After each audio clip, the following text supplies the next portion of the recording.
khairan. Assalamualaikum warahmatullahi wabarakatuh. Alhamdulillah wassalatu wassalamu ala Rasulillah wa ala alihi wa sahbihi wa man walah amma ba'du. Ikhwafillah azani Allah wa iyyakum rahimani wa rahimakumullah. Segala puji kita haturkan kehadirat Allah Subhanahu wa taala yang mana pagi hari ini kita masih merasakan nikmat yang paling agung di antara nikmat-nikmat Allah Subhanahu wa taala, yaitu nikmat iman dan juga nikmat Islam. Dan kita berdoa kepada Allah Azza wa Jalla agar Allah menetapkan hati kita di atas agama Islam hingga ajal menjemput kita. Salawat serta salam semoga terlimpahkan kepada baginda yang mulia Muhammad sallallahu alaihi wasallam yang telah menggariskan dan menurunkan serta mengajarkan kepada kita syariat Allah Subhanahu wa taala, dan tidak ada satupun dari apa yang disampaikan oleh Allah Azza wa Jalla kepada beliau melainkan telah disampaikan oleh beliau kepada umat beliau sallallahu alaihi wasallam. Ikhwafillah a'azani Allah wa iyyakum rahimani wa rahimakumullah. Masih berbicara tentang hukum wanita keluar rumah. Sebagaimana kita sebutkan sebelumnya bahwasanya hukum asal seorang wanita keluar dari rumahnya adalah diperbolehkan, kecuali ada hal-hal yang menjadikan pembolehan tersebut menjadi terlarang. Misalnya penulis hafizahullah taala menyinggung tentang masalah pemilihan umum, yang mana dengan adanya pemilihan umum tersebut, wanita-wanita yang tidak seharusnya keluar rumah, mereka keluar rumah dengan tujuan-tujuan yang tidak dibenarkan, atau untuk mengerjakan hal-hal yang tidak dibenarkan, atau bahkan ketika turut serta dalam acara tersebut terdapat berbagai penyimpangan-penyimpangan atau hal-hal yang menyelisih syariat Allah Subhanahu wa taala. Dan sebelumnya kita sampai di poin yang ke-8, yaitu tentang kemungkinan ketika seorang wanita keluar dari rumahnya untuk ikut serta dalam intikhabat, maka mereka juga difoto atau difoto, diambil fotonya oleh seorang laki-laki meskipun oleh seorang wanita, dan masih ada kemungkinan atau potensi munculnya fitnah dari foto-foto tersebut. Terlebih penulis hafizahullah taala juga termasuk di antara para ulama yang berpegang teguh tentang haramnya fotografi. Masuk ke poin ke-9 dari keburukan intikhabat adalah fiha taswiyatul mar'ati birrijal. Terdapat konsekuensi menyamakan kedudukan antara wanita dan laki-laki. Wallahu azza wa jalla yaqul, padahal Allah azza wa jalla berfirman, walaisa dzakaru kal unsa. Tidaklah laki-laki itu sama dengan wanita. Ini ketika walaisa dzakaru kal unsa. Tidaklah laki-laki itu sama haknya dengan wanita. Wa yaqulu subhanahu fi man ja'ala lahul inatha wa lahumuz zukur. Dan Allah azza wa jalla juga berfirman tentang orang-orang musyrik, yang mana orang-orang musyrik ini ketika mendapati anak-anak perempuan, maka mereka merasa malu dan mereka nisbatkan anak-anak laki-laki kepada diri mereka, sementara anak perempuan mereka hinakan. Lantas kemudian mereka mengatakan bahwasanya Allah memiliki anak perempuan. Ini tingkah orang-orang musyrik.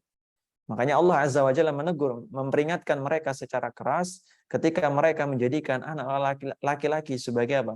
Sebagai nisbat kepada mereka, sementara dinisbatkan kepada Allah anak-anak perempuan. Nah, Allah Azza wa Jalla mengatakan tilka idzan qismatun dhiza. Kalau demikian adanya, maka ini pembagian yang tidak adil atau zalim. Ini poin yang ke-9. Akan tapi secara umum maka syariat menentukan hak seorang wanita dan hak seorang laki-laki dalam Islam itu sama. Sebagaimana firman Allah Azza wa Jalla dalam surah Al-Baqarah, Allah Azza wa Jalla berfirman, walahunna mithlul ladzi 'alaihinna bil ma'ruf. Dan bagi mereka kebaikan, atau bagi para wanita itu kebaikan seimbang dengan kewajiban yang dikenakan kepada mereka. Walirrijali 'alaihinna darajah. Dan Allah Azza wa Jalla memberikan kepada laki-laki hak beberapa derajat. Kenapa haknya lebih besar laki-laki dibandingkan wanita? Maka kita katakan sungguhnya kewajiban seorang laki-laki dalam Islam juga lebih besar dibandingkan wanita. Maka sudah semestinya ketika seorang mendapati haknya lebih besar, ia memiliki kewajiban yang lebih besar pula. Ada seorang yang sama-sama ngambil batu misalnya. Nah, punten satunya ngambil batu kali, satunya ngambil batu ginjal. Sama-sama batu. Kalau kita hargai dua-duanya dengan harga yang sama, saya bayar 100.000 lah. Saya bayar 100.000. Kamu cuma ngambil batu satu, sementara saya ngambil batu satu pickup, satu di sungai misalnya. Jerih payahnya lebih besar saya. Tapi mana yang membedakan di antara keduanya? Jawabannya adalah karena kewajiban dua-duanya, kewajiban yang dokter yang ngambil batu ginjal dengan Orang yang jualan batu kali itu memiliki konsekuensi yang berbeda. Kewajibannya lebih besar dokternya dibandingkan kewajiban yang mengambil batu dari sungai. Maka tentu saja hak yang mereka peroleh, hak yang keduanya peroleh ini berbeda. Begitupun hak yang diperoleh oleh seorang wanita dan juga seorang laki-laki. Akan tapi Nabi SAW juga mengatakan dalam sebuah hadis bahwasanya wanita itu saudara kandung bagi laki-laki. Maksudnya haknya sama rata dalam Islam. Baik. Yang ke-10, yujibuna 'alal mar'ah an takhruja litantakhiba. Maka ketika seorang wanita diperintahkan atau ikut serta dalam intikhabat, maka mereka wajib untuk keluar rumah.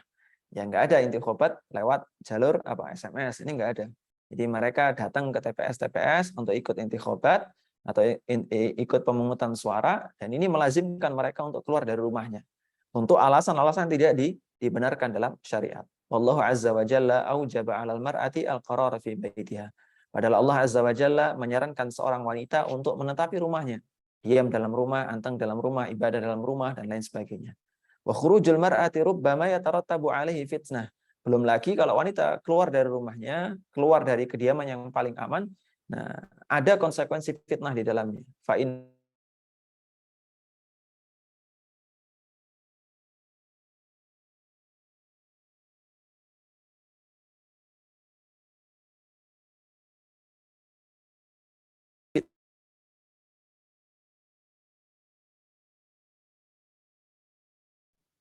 Assalamualaikum Ustaz.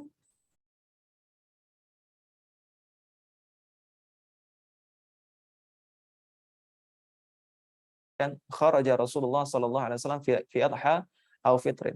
Rasulullah suatu ketika keluar di hari raya Idul Adha atau hari Idul Fitri, ilal musalla, ke tempat sholat. Nisa ini disebutkan dalam hadis yang lainnya, kita sempat singgung di awal.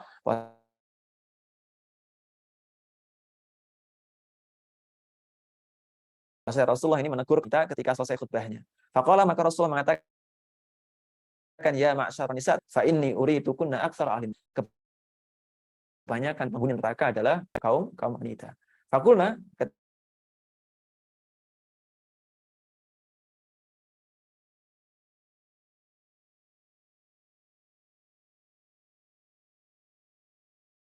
ketika mendengar pernyataan demikian, maka orang-orang atau sahabiah atau mengucapkan kalimat-kalimat buruk, wa takfurnal ashira, dan kalian banyak mengkufuri nikmat dari keluarga kalian atau suami kalian. Ma ra'aitu min naqisati aqlin wa dinin. Tidaklah aku melihat seorang yang kurang akal dan kurang agamanya, adhaba li lubbir rajulil hazimin min ihdakunna, yang mampu menggoyahkan seorang laki-laki yang kokoh melebihi salah seorang di antara kalian. Baik. Ini yang pertama, yang menyebabkan seorang wanita banyak masuk neraka adalah takfurnal ashir, yaitu mereka mendurhakai nikmat yang diberikan oleh Allah Azza wa Jalla melalui suami mereka. Disebutkan dalam riwayat yang lainnya bahwa Rasulullah SAW menyebutkan makna dari takfurnal ashir, yaitu ketika kalian diberi satu nikmat atau diberi satu kebaikan oleh suami kalian, maka kalian jarang mengingatnya. Tapi ketika diberikan keburukan, maka kalian ingat keburukan suami kalian. Tuksirnal la'na, banyak melaknat. Ini sebenarnya nggak hanya ditimpakan kepada wanita juga. Ini nggak hanya ditimpakan kepada wanita. Jadi jangan sampai ketika memahami hadis seperti ini, terus kita sebagai seorang wanita langsung apa? Langsung protes, ini kok wanita saja yang diancam? Enggak.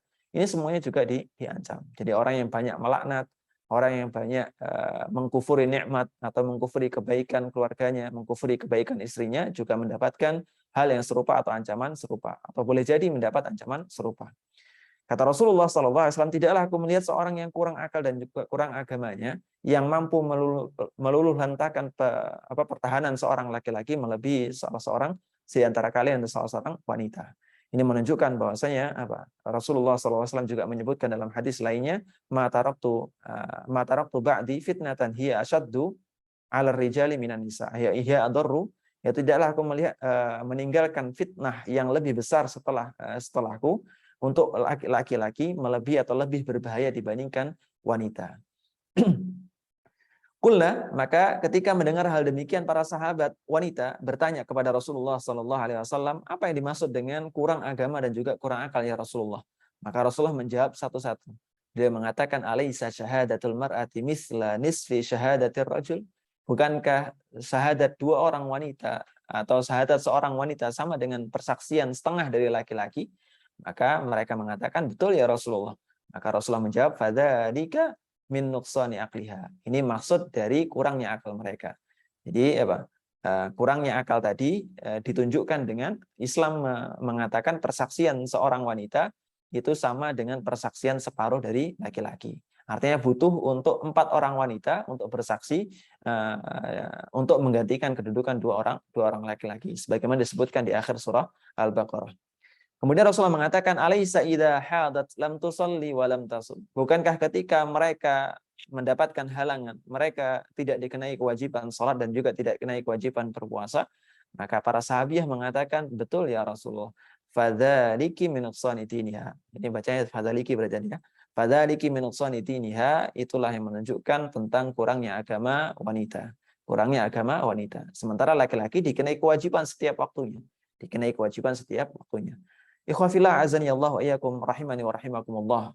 Akan tapi sekali lagi bukan berarti ketika mendapatkan ancaman demikian seorang wanita lantas kedudukannya di sisi Allah Subhanahu wa taala lebih rendah dibandingkan laki-laki, tidak sama sekali. Karena Allah Azza wa Jalla berfirman yang mengatakan bahwa inna akramakum indallahi atqakum. Sungguhnya yang paling mulia di antara kalian di sisi Allah Subhanahu wa taala adalah orang yang paling bertakwa. Dalam hadis Rasulullah SAW mengatakan innallaha la yanzur ila suwarikum. Sungguhnya Allah Azza wa Jalla tidak melihat bagaimana penampakan atau penampilan kalian. Wa innamallahu yanzur ila akan tapi Allah Azza wa Jalla melihat kepada apa? Ila qulubikum wa a'malikum, kepada hati kalian juga amal-amal kalian. Betapa banyak di sejarah Islam yang mana kaum wanita lebih mulia dibandingkan kaum laki-laki. Aisyah radhiyallahu anha tidak ada bandingannya dengan kaum laki-laki yang paling saleh di zaman ini. Begitupun disebutkan oleh ulama hadis bahwasanya dari kalangan ulama-ulama hadis wanita hampir-hampir tidak ada dari kalangan perawi wanita yang ditemukan berdusta atas nama Nabi Shallallahu Alaihi Wasallam dibandingkan perawi laki-laki. Ini menunjukkan kemuliaan wanita. Dalam kitab Sahih Muslim dari hadis Usamah bin Zaid, Nabi Shallallahu Alaihi Wasallam bersabda, "Ma taraktu ba'di fitnatan hiya adarru 'ala rijal minan nisa." Tidaklah aku tinggalkan fitnah setelahku lebih berbahaya untuk seorang laki-laki melebihi fitnahnya seorang wanita.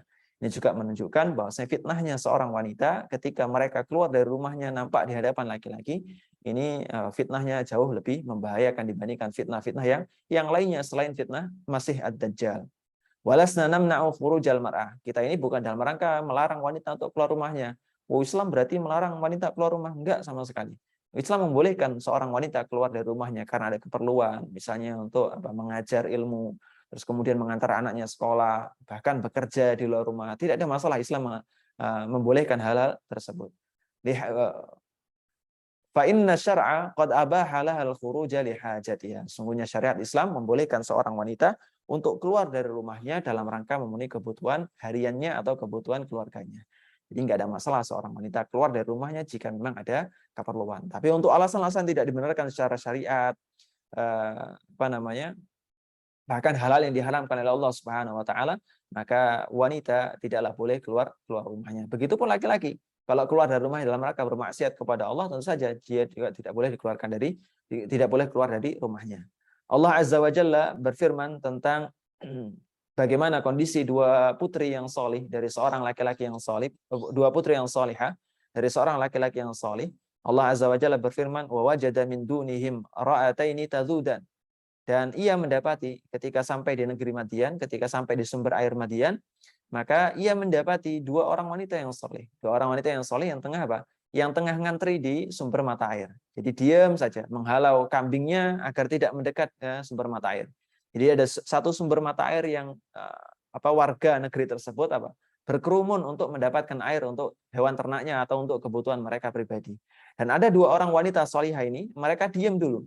Mereka mereka nggak mendekat ke sumber air, bahkan berusaha menghalau kambingnya agar tidak mendekat ke sumber air. Qala ma khatbukuma. Nah, laki-laki ini bertanya ke dua wanita tadi. Qala ma khatbukuma, apa keperluan kalian? Kalian pengen apa? Terus kata wanita tadi, qalata la nasqi hatta yusdira ri'a. Kami nggak mampu memberikan atau kami nggak bisa memberikan minum untuk hewan ternak kami sampai Sampai kerumunan tadi bubar. wa abuna syaikhun kabir, dan bapak kami yang seharusnya mungkin bisa untuk menghalau di kerumunan tadi, syaikhun kabir, seorang yang sudah tua renta. Ini menunjukkan apa? Kemuliaan wanita-wanita salaf pada zaman dahulu. Mereka merasa enggan dan segan untuk apa? Untuk hadir di kerumunan laki-laki. Wa kana hunaka niswatun ya'tina ila Nabi sallallahu alaihi wasallam yas'alnahu an umuri dinihim. Nah, ini juga menjadi dalil di ayat ini bahwasanya seorang wanita enggak masalah keluar dari rumahnya. Ini menunjukkan apa? Wanita boleh keluar dari rumahnya. Bahkan ini untuk bekerja, yaitu untuk apa? Untuk memberi minum hewan ternak mereka. Akan tapi berusaha untuk menghindar dari fitnah. Enggak ikut kerumunan laki-laki, terus enggak masuk ke dalam apa? Dalam gerombolan yang mungkin mereka tersentuh dan lain sebagainya. Begitupun kata musannif hafizahullah taala, wa kana hunaka niswatun ya'tina ila Nabi sallallahu alaihi wasallam. Begitupun di zaman sahabat ridwanullah alaihim ajma'in, banyak sekali di antara sahabat yang datang langsung kepada Nabi sallallahu alaihi wasallam bertanya tentang urusan agama. Ini ada keperluan, keluar dari rumahnya, nanya urusan agama, mencari ilmu, ini enggak ada masalah. Mencari ilmu, menyebarkan ilmu dan lain sebagainya tidak ada masalah. Dan disebutkan dalam banyak riwayat bahwasanya para sahabat ridwanullah alaihim ajma'in yang laki-laki, ketika mereka mendapati masalah setelah wafatnya Rasulullah SAW, di antara ulama wanita yang mereka datangi adalah ibunda kita Aisyah radhiyallahu anha. Jadi mereka bertanya di balik hijab, ibunda Aisyah menjawab pertanyaan mereka. Ini menunjukkan mengajar pun tidak ada masalah selama tidak menimbulkan fitnah. Wara'a Nabi sallallahu alaihi wasallam Asma wa hiya raji'atun minal makani alladhi ta'alifu minhu farasuz Zubair falam yunkir 'alaiha. Begitupun Nabi sallallahu alaihi wasallam melihat Asma binti Abu Bakar, yang mana ya, Asma tadi kembali apa? Ini adik iparnya berarti ya. Kembali dari tempat makan hewan ternaknya Zubair. Ya, Zubair bin Awam. Dan Nabi SAW tidak mengingkarinya. Jadi ini menunjukkan bahwasanya seorang wanita juga boleh keluar dari rumahnya karena ada keperluan atau karena ada hajat tertentu. Bahkan Nabi SAW idza arada safaran aqra'a baina nisa'ihi fa ayyatuhunna kharajat sahmuha kharajat ma'ahu wa ghairu dzalika katsir. Dan banyak sekali riwayat yang menyebutkan tentang wanita keluar dari rumahnya karena ada satu keperluan tertentu. Di antara yang disebutkan musannif di terakhir ini, Nabi SAW ketika hendak safar, maka beliau mengundi nama-nama istri-istrinya. Jadi siapa yang keluar dari undian tadi, maka ia diajak oleh Rasulullah SAW untuk bersafar. Ini juga berarti kan boleh wanita keluar dari rumahnya. Walakin mahallu ibahatil khuruji lil mar'ah, akan tapi posisi diperbolehkannya seorang wanita keluar rumahnya, alasan diperbolehkan seorang wanita keluar dari rumahnya, idza aminatil fitnatu wa lam yakun hunaka mafsadatun tatarattabu ala khurujiha.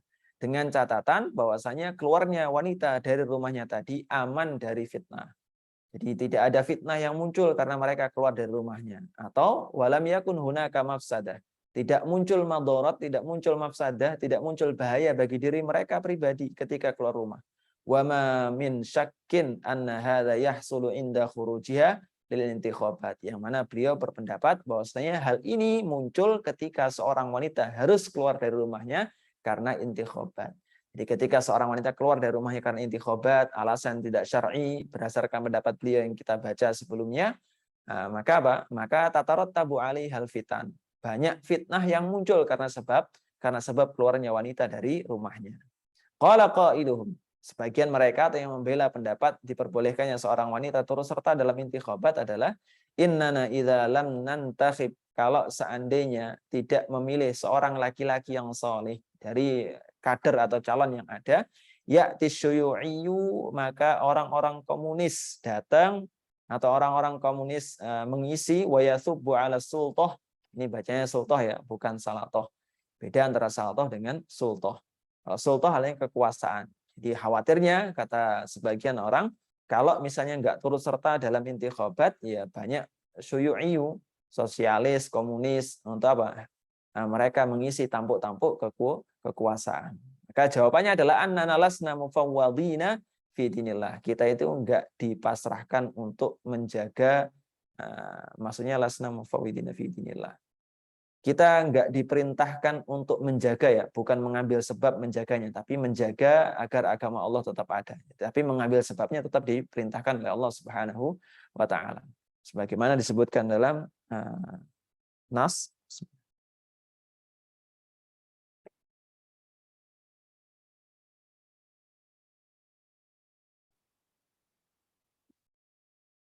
Sebagaimana disebutkan dalam nas bahwasanya barang siapa yang menjaga agama Allah Subhanahu wa taala, maka Allah Azza wa Jalla akan menjaganya.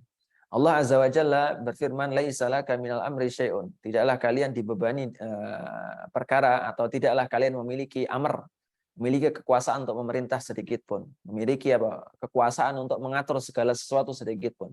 Jadi kita nggak dibebani untuk hal tersebut. Kita harus mengatur ini harus jalannya seperti ini enggak. Tapi kita diperintahkan untuk menempuh sebabnya. Wa yanbaghi lana an nattakhidha min waqi'ina tajariba. Nah, kita harus perhatian dengan kondisi yang ada sekitar kita. Beliau memberikan contoh bahwasanya nyatanya di majelis-majelis yang ada yang setelah terbentuknya, setelah diadakannya intikhabat, banyak wanita-wanita yang juga berdiri di atas majelis-majelis tadi, terus kemudian kaum laki-laki terbuai dengan kehadiran mereka, kaum wanitanya pidato di depan mereka dan lain sebagainya. Nah, terus kemudian Terus kemudian banyaknya penyelisihan-penyelisihan di dalamnya. Terus apa yang kita jawab dari kondisi demikian atau hal-hal demikian? Sebelum ikut intikhabat atau sebelum kita disarankan untuk intikhabat, mereka mengatakan bahwasanya ini dalam rangka membela agama Allah. Tapi nyatanya setelah dipilih atau setelah terpilih, mereka sama sekali nggak membela agama Allah Subhanahu wa taala. Maka beliau menyebutkan di bagian paragraf berikutnya, wa fi hadza kifayatun li talibil haqqi. Maka ini sudah cukup menjadi bukti bagi orang-orang yang memang berniat mencari kebenaran, kata beliau. Wa tarikil ta'assub, dan bagi orang yang meninggalkan ta'assub. Jadi meninggalkan fanatik kepada golongan fi ayyuqanni'ahu bi tahrimil intikhabat, yang mana mereka cukup untuk menjadi bukti diharamkannya intikhabat. Wa hunaka mu'allafun di Syekh Muhammad bin Abdullah Al-Imam.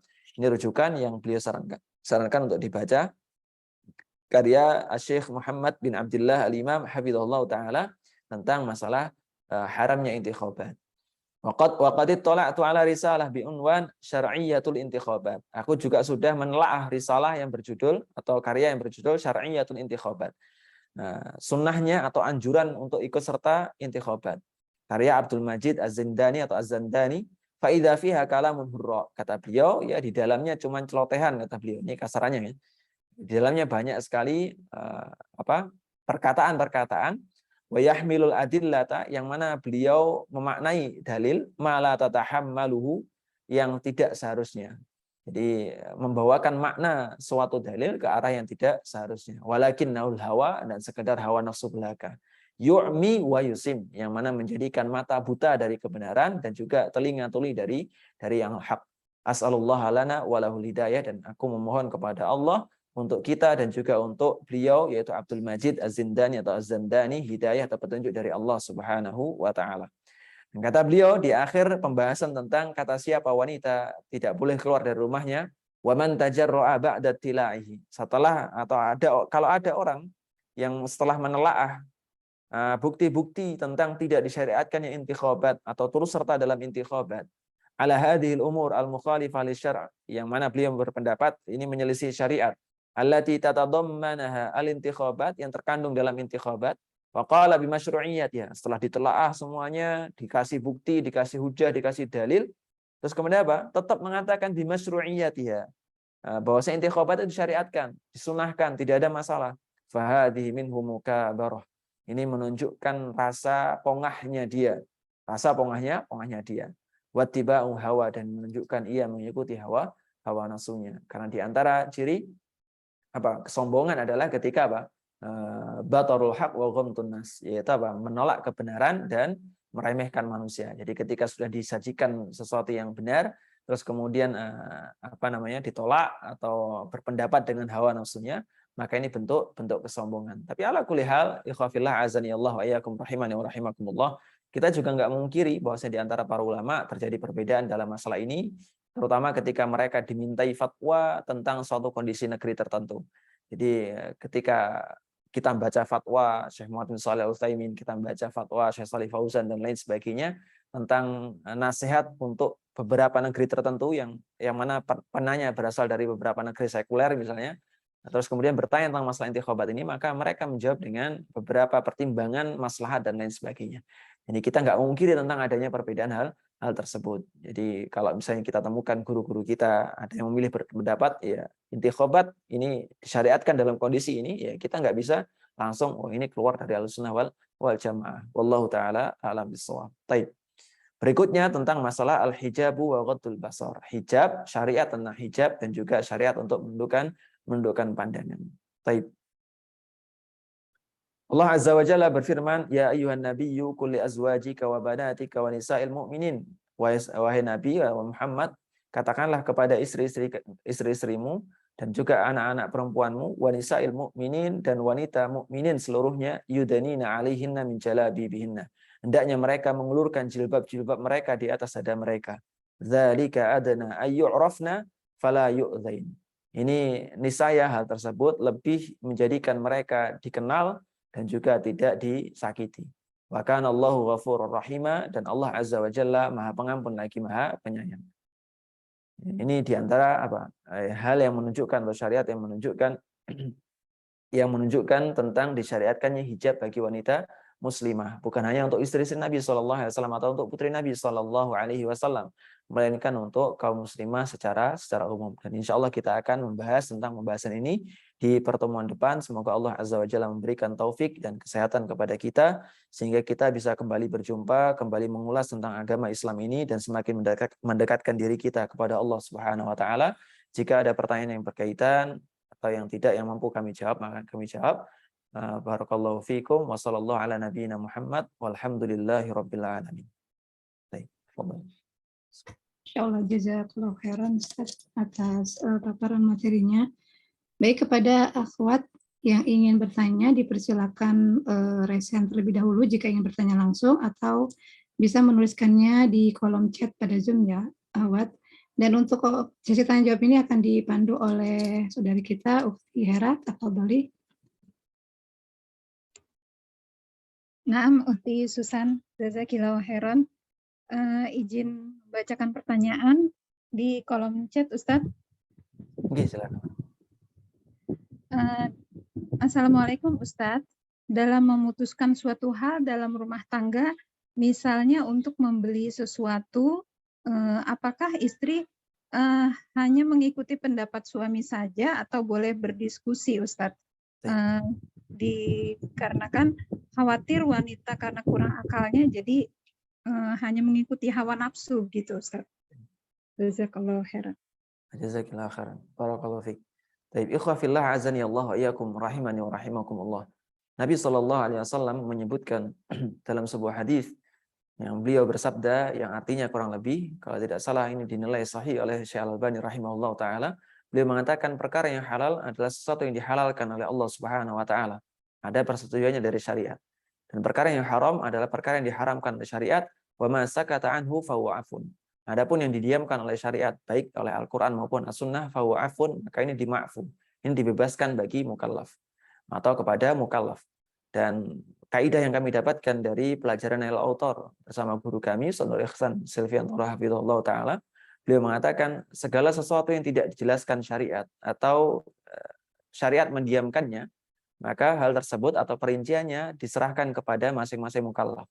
Termasuk diantaranya, wallahu ta'ala alam, kami belum pernah mendapat penjelasan bahwasanya seorang wanita ketika hendak membelanjakan sesuatu atau hendak membeli sesuatu yang mana itu sudah menjadi haknya, artinya diberikan nafkah dan lain sebagainya, dan suaminya membebaskan dia untuk silahkan ini dipakai, dibelanjakan dan lain sebagainya, lalu harus untuk diskusi kepada suami atau pasangannya. Itu yang pertama.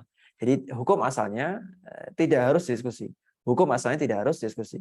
Yang kedua, jika memang ada kemaslahatan bersama untuk membeli hal tersebut, misalnya sifatnya barang yang untuk dipakai bersama, ingin beli kursi, ingin beli kasur, ingin beli sesuatu yang akan dipakai bersama, maka alangkah baiknya ketika hal tersebut diutarakan atau hal tersebut muncul di pikiran, hendaknya ia mendiskusikan dengan pasangannya, meskipun tidak ada kewajiban, tapi hendaknya ia mendiskusikan dengan pasangannya, karena hal ini melihat dari maslahat yang ada.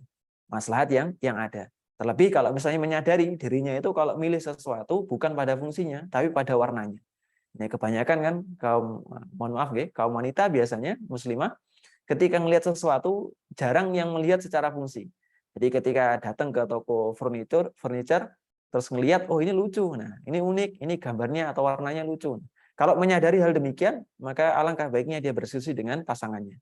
Termasuk ketika misalnya beli Suaminya ngasih, ini dibelanjakan, dihabiskan uangnya misalnya. Terus apa? Terus yes, siap dihabiskan. Terus ingin beli sesuatu untuk kebutuhan pribadinya. Ini lain dengan yang kedua tadi, untuk kebutuhan bersama. Kalau kebutuhan bersama, maka untuk menghindari apa? Hilangnya hak pasangannya, maka alangkah baiknya dia mendiskusikan dengan pasangannya. Yang ketiga, kalau misalnya nggak ada kaitan dengan pasangannya, dia ingin beli barang pribadi dan ini dibolehkan oleh suami untuk menggunakan uang nafkah tadi. Maka kalau misalnya demikian, ya boleh untuk berdiskusi, boleh tidak. Karena tidak berkaitan dengan hak pasangannya yang akan tercoreng atau tidak. Jadi ini berkaitan dengan dirinya sendiri. Dia bebas untuk memilih sesuatu yang sifatnya lucu bagi dia, warnanya bagus bagi dia, ia suka dengan warnanya meskipun fungsinya nggak terlalu ada. Tapi kalau misalnya memang itu nggak ada kaitan dengan hak pasangannya dan suaminya mengizinkan untuk mengalokasikan nafkah untuk hal tersebut, maka tidak mengapa untuk tidak diskusi. Jadi ya kita harus merinci terlebih dahulu dengan 3 poin tadi. Wallahu taala alam. Baik, Ustadz. Jazakallah khairan atas jawabannya. Selanjutnya diberi kesempatan kepada Ukti Dina. Silakan mengajukan pertanyaan. Langsung dibuka mic-nya dengan singkat dan padat ya, Ukti.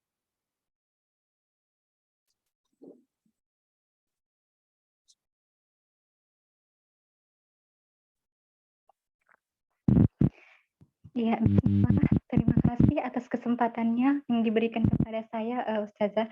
Ustadz, saya ingin bertanya, bagaimana ya hukumnya jika wanita itu menuntut ilmu ke luar negeri seperti itu, yang perginya itu sendiri, pulangnya juga sendiri. Itu hukumnya bagaimana, Ustadz? Terima kasih. Baik.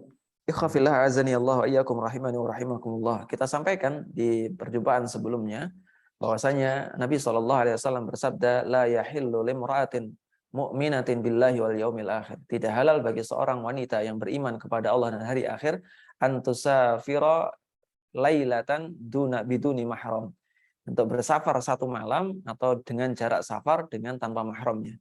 Bagaimana hukumnya wanita yang mencari ilmu di negeri lain atau di daerah lain yang mencapai safar, maka hendaknya dia berusaha untuk mencari mahram ketika berangkat dan juga pulangnya. Berangkat dan pulangnya mencari mahram, adapun diam di sana ini hukum lainnya lagi. Tinggal di negeri lain, kalau misalnya memungkinkan untuk mencari mahram, maka silahkan untuk cari mahram. Kalau misalnya nggak bisa nemenin, mahramnya nggak bisa nemenin, adiknya nggak bisa nemenin, kakaknya nggak bisa nemenin, maka yang pertama tidak ada kewajiban bagi seorang wanita untuk keluar negeri mencari ilmu. Ini hukum yang pertama atau jawaban yang pertama. Jawaban yang kedua, kalau memang tidak ada lagi hal atau tidak ada lagi negeri yang bisa ditempuh kecuali di negeri tersebut tentang subjek ilmunya atau yang ingin dipelajari, maka berusahalah atau bertakwalah kepada Allah Subhanahu wa taala semampunya. Cari teman rifqah salihah atau seorang teman yang solih yang bisa menjaga dirinya atau menjaga agamanya selama perjalanannya. Dan perlu diperhatikan, ini hukum lain lagi nanti ketika apakah nanti negerinya termasuk negeri muslim atau negeri kafir dan lain sebagainya, ini pembahasan lain lagi. Tapi tentang safarnya sebagaimana kita rinci tadi. Kalau memang qadarullah wa masyafa'al tidak ada lagi, tidak bisa dan tidak memungkinkan karena berbagai macam keterbatasan dan tidak mungkin untuk diputus dan lain sebagainya, kan terikat beasiswa dan lain sebagainya, maka hendaknya dia bertakwa kepada Allah semampunya, cari teman wanita atau mukminah yang bisa dia ajak pergi dan pulang bersama. Wallahu taala alam. Baik, Ustadz. Jazakallah khairan. Selanjutnya izin membacakan dari kolom chat, Ustadz. Ya, silakan. Assalamualaikum warahmatullahi wabarakatuh, Ustadz. Mau tanya, saya punya teman di mana kami sebelumnya di sekolah yang sama, tapi dia diterima di pondok yang lebih bagus dari saya. Sementara saya tidak. Sejak saat itu, teman saya tersebut tidak mau menerima nasihat dari saya. Padahal nasihat saya ambil dari ayat Al-Quran. Bagaimana cara menasehati teman saya tersebut ya Ustadz? Kalau saya menasehati seolah-olah mengingatkan dia lebih pintar dari saya. Terima kasih Ustadz. Ya. Wa jazakallahu khairan. Baik, ikhwafillah azani Allah wa iyyakum rahimani wa rahimakumullah. Seberapa bagus atau sebagus apapun status kita di hadapan masyarakat, sebagus apapun background pendidikan kita, sebagus apapun nilai IPK kita, nilai ujian EBTANAS kita, nilai ujian nasional akhir kita, nilai pelajaran-pelajaran diniyah kita tetap sebagai seorang muslim butuh akan nasihat. Diakui atau tidak, kita mau atau tidak mendengarkan nasihat tadi. Nabi SAW bersabda, ad-dinun nasihah. Sungguhnya agama itu berisi nasihat seluruhnya. Untuk siapa? Di akhir hadisnya Rasulullah SAW mengatakan, wali a'immatil muslimina wa amatihim, untuk pemimpin kaum muslimin dan juga orang-orang awam di antara mereka, yaitu kaum muslimin secara umum. Ini artinya ikhwafillah azani Allah wa iyyakum rahimani wa rahimakumullah, selama kita statusnya sebagai seorang mukmin, maka apa? Maka kita tetap akan butuh nasihat. Kecuali orang-orang kafir yang kata Allah Subhanahu wa taala, orang-orang munafik di awal surah Al-Baqarah, Allah Azza wa Jalla berfirman, innal ladzina kafaru sawa'un 'alaihim a'andzartahum am lam tunzirhum la innal ladzina kafaru sawa'un 'alaihim a'andzartahum am lam tunzirhum la yu'minun. Sungguhnya orang-orang yang kafir sama bagi mereka apakah mereka ketika diberi peringatan tidak diberi peringatan. Itu yang pertama. Yang kedua, ikhwafillah azani Allah wa iyyakum rahimani wa rahimakumullah. Kewajiban bagi kita adalah menasihati, bukan memberikan hidayah kepada orang yang kita nasihati.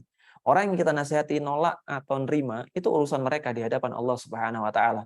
Yang penting kewajiban kita kepada mereka ketika kita mendapati kesalahan yang mereka lakukan atau kesalahan yang mereka perbuat, maka kewajiban bagi kita adalah menasihati mereka. Sebagaimana ketika kita ingin diri kita dinasihati kebaikan, maka apa? Maka kita pun ingin mereka mendapatkan kebaikan yang serupa. Kata Rasulullah SAW, la yu'minu ahadukum hatta yuhibba li akhihi ma yuhibbu li nafsihi. Tidaklah seorang beriman secara sempurna kepada Allah Subhanahu wa taala sampai mereka menginginkan kebaikan untuk saudaranya sebagaimana mereka menginginkan kebaikan untuk dirinya sendiri. Maka ikhwafillah azani Allah wa iyyakum rahimani wa rahimakumullah, di poin yang kedua ini kewajiban kita adalah memberi nasihat, bukan memberikan hidayah kepada orang yang kita nasihati. Yang ketiga, terlebih kalau misalnya kita sudah tahu karakternya, kita menjadi sahabatnya, bahkan sejak lama kita menjadi seorang yang paling kenal dengan karakter dia, pasti kita sudah paham bagaimana cara mendekati dia. Nah, adapun kami secara teknis saja, secara teoritis saja, secara teoritis. Adapun teknisnya justru yang lebih paham adalah penanya. Kalau memang dia seorang sahabat yang baik selama ini, atau keduanya adalah sama-sama saling bersahabat, yang sudah tahu baik dan buruknya orang yang menjadi sahabatnya, maka niscaya lebih tahu bagaimana cara mendekatinya. Kalau memang secara langsung konfrontasi secara langsung tidak mempan, maka kita bisa sedikit banyak menyinggung di status. Dan biasanya kalau memang kesalahannya bukan yang sifatnya dalam tanda kutip urgent untuk diingatkan saat itu juga, maka kita bisa ingatkan atau kasih jeda beberapa hari untuk mengingatkannya. Karena kalau langsung diingatkan biasanya apa? Biasanya hawa nafsunya yang lebih mendahulinya, kecuali orang-orang yang Allah berikan rahmat. Jadi ketika kita mengingatkan, jangan langsung momentum saat itu juga. Kecuali memang kesalahannya perlu diingatkan saat itu juga. Jadi kalau memang kesalahannya sifatnya, oh ini kayaknya masih bisa ditunda beberapa hari sampai dia reda terlebih dahulu, baru kita ingatkan. Kalau nggak bisa konfrontasi secara langsung, ya lewat status. Tapi jangan nyindir, tiba-tiba bilang saya punya teman yang melakukan kesalahan ini dan itu. Ini langsung kena. Jangan seperti itu. Bisa dicari dengan cara lain, dinasihati dengan posting nasihat tertentu dan lain sebagainya. Dan jangan lupa dikasih caption reminder to myself, supaya apa? Supaya seolah-olah nasihat tadi ditujukan untuk dirinya sendiri. Padahal pengen nyinggol yang lainnya atau pengen memberikan nasihat kepada yang lainnya atau kepada temannya sendiri. Itu diantara cara untuk apa? Memberikan nasihat kepada orang-orang yang melakukan kesalahan. Begitupun ketika ini peringatan bagi kita juga ya. Poin keempat, peringatan bagi kita. Kalau kita melakukan kesalahan, maka konsekuensinya kita juga harus siap menerima nasihat dari orang yang mencintai kita. Jadi kita sadari sekitar kita banyak orang yang mencintai kita, entah pasangan kita, entah anak kita, entah orang tua kita, dan lain sebagainya. Ketika mereka membuat status atau memberikan pernyataan di media sosial yang isinya nasihat secara umum, maka kita harus siap menerimanya. Karena itu bentuk apa? Bentuk kesempurnaan iman seorang ketika dia mau menerima nasihat secara mau menerima nasihat secara lapang dada. Nah, semakin menipis keimanan seorang, maka dia akan semakin enggan menerima nasihat kebaikan. Ini harus kita sadari untuk diri kita sendiri sebagai orang yang menerima nasihat. Adapun orang yang memberi nasihat, sebagaimana kita sampaikan di poin yang ketiga tadi. Wallahu ta'ala a'lam. Baik, Ustaz, jazakallahu khairan. Pertanyaan selanjutnya ini ada 2 pertanyaan ya, Ustaz. Okay. Bismillah, Ustaz, bila keluar rumah membawa anak-anak, apakah boleh apabila suami tidak ada di rumah, tapi diizinkan karena ada keperluan? Kemudian yang kedua, beliau menanyakan yang mana lebih dulu membayar hutang atau sedekah karena uangnya juga sedikit. dibayar hutang juga tidak cukup, tapi di depan mata orang ada kesulitan. Demikian Ustaz. Tafadhol. Ikhwafillah azani Allah wa iyyakum rahimani wa rahimakumullah. Yang pertama, hukum keluar rumah dengan anak-anak tidak ada masalah. Hukum keluar rumah dengan anak-anak tidak ada masalah. Nah, terlebih pasangan sudah mengizinkan atau suami sudah mengizinkan, maka hal tersebut juga tidak ada masalah. Yang kedua, terkait apa yang lebih dahulukan antara sedekah, ini maksudnya sedekah tatawwu ya, sedekah yang sunnah, terus kemudian membayarkan hutang. Maka hutang kita perinci menjadi dua. Kalau hutangnya tadi bisa diperpanjang, dalam artian waktunya masih muasa, masih ada rentang waktu yang cukup panjang, orang yang dihutangi bilang setahun lagi dibayar nggak apa-apa, ini temponya masih setahun lagi. Maka kita katakan kalau demikian adanya, silahkan dahulukan yang sedekah sunnah. Kalau misalnya temponya sudah sedikit, misalnya besok harus dibayarkan, kita cuma punya uang 10.000, hutangnya katakanlah 20.000. Dan ada sedekah, ada orang kesulitan di depan kita, dan kita nggak mungkin, kayaknya besok nggak ada kerjaan ini, saya besok nganggur, saya besok hari libur, dan lain sebagainya, maka kita dahulukan untuk bayar hutangnya. Wallahu ta'ala alam. Baik Ustaz, jazakallahu khairan. Alhamdulillah pertanyaan di kolom chat sudah dibacakan semua. Kepada ummahat atau akhwat yang masih ingin bertanya secara langsung, dipersilahkan.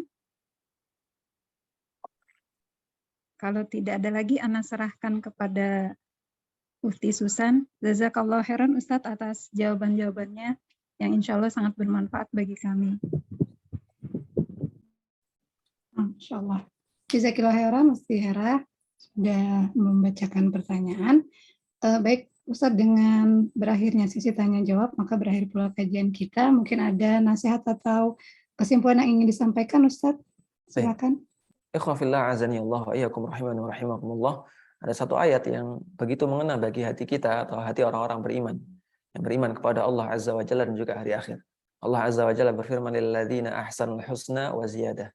Bagi orang-orang yang berbuat kebaikan selama di dunia, yaitu beriman kepada Allah, mentauhidkan Allah, menjauhi kesyirikan, mengikuti sunnah Rasulullah sallallahu alaihi wasallam, al-husna yaitu berupa surga Allah, wa ziyadah dan tambahan dari Allah Subhanahu wa taala berupa melihat wajah Allah kelak di hari akhirat atau di akhirat. Dan keindahan melihat wajah Allah ini membuat wajah orang-orang yang beriman berseri-seri. Kata Allah Subhanahu wa taala dalam surah Al-Qiyamah, Allah Azza wa Jalla berfirman, wujuhu yawma idzin nadhirah.